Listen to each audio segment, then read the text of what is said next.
എങ്ങനെയാണ് ജീവിതം പഠിക്കുന്നത് നമ്മൾ മനസ്സിലാക്കിയിട്ടുണ്ടോ? ഒരു പുസ്തകത്തിൽ നിന്നോ ആരും ഒന്ന് പറഞ്ഞു തന്നോ അല്ല നമ്മൾ ജീവിതം പഠിക്കുന്നത്. ശരിയല്ലേ? ചിന്തിച്ചു നോക്കൂ.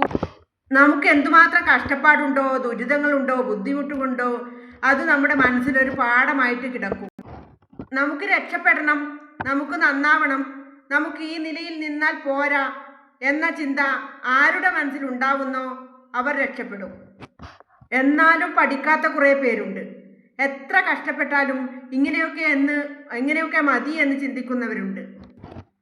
അപ്പോൾ നമ്മുടെ ജീവിതത്തിൽ ഉണ്ടാകുന്ന കഷ്ടപ്പാടും ദുരിതങ്ങളും മനസ്സിലാക്കി അതിൽ നിന്ന് രക്ഷപ്പെടണം, നമ്മളിങ്ങനെ കഴിഞ്ഞാൽ പോരാ എന്ന് ചിന്തിക്കുന്നവരെല്ലാം ജീവിതത്തിൽ രക്ഷപ്പെട്ടിട്ടുണ്ട്. സങ്കടങ്ങളിൽ നിന്നും ദുഃഖങ്ങളിൽ നിന്നും മാത്രമാണ് നമ്മൾ ജീവിതം പഠിക്കുന്നത്. മറ്റുള്ളവരുടെ വേദന മനസ്സിലാക്കാൻ പറ്റുന്നവർക്ക് മാത്രമേ മറ്റുള്ളവരോട് സഹാനുഭൂതി ഉണ്ടാവുകയുള്ളൂ. എല്ലാം അനുഭവിച്ച് വളരുന്നവന്, എല്ലാ സുഖവും അനുഭവിച്ച് വളരുന്നവന് എന്തെങ്കിലും മനസ്സിലാക്കാൻ പറ്റുമോ?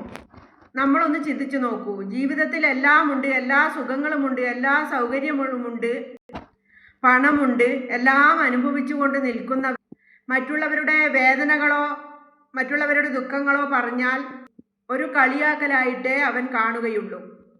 കാരണം അവൻ ജീവിതത്തിൽ ഒരു പ്രയാസവും ദുഃഖവും അനുഭവിച്ചിട്ടില്ല. ശരിയായ ജീവിതം കാണണമെങ്കിൽ ദുഃഖം അനുഭവിക്കണം. ദുഃഖം അനുഭവിച്ചിട്ടുണ്ടെങ്കിൽ, അല്ലെങ്കിൽ വിഷമം അനുഭവിച്ചിട്ടുണ്ടെങ്കിൽ, കഷ്ടപ്പാട് അനുഭവിച്ചിട്ടുണ്ടെങ്കിൽ അവൻ ജീവിതം പഠിക്കും. അപ്പോൾ നമ്മൾ നമ്മുടെ മക്കളോടൊക്കെ ആണെങ്കിലും നമ്മൾ പറഞ്ഞു കൊടുക്കണം, ഇതൊന്നുമല്ല ജീവിതമെന്ന്. ഇച്ചിരി കഷ്ടപ്പാടും ദുരിതങ്ങളും ഒക്കെ മക്കൾ അനുഭവിച്ചു എന്നോർത്ത് ഒന്നും വിഷമിക്കേണ്ട. മക്കളെ എല്ലാ സൗകര്യത്തോടും കൂടി വളർത്തുന്നവർ ഒന്ന് ഓർക്കുക, അവരും എല്ലാം അനുഭവിച്ചു തന്നെ വളരണം. ദുഃഖങ്ങളും ദുരിതങ്ങളും കഷ്ടപ്പാടുകളും സങ്കടങ്ങളും ഒക്കെ. ശരിയല്ലേ ഞാൻ പറഞ്ഞത്?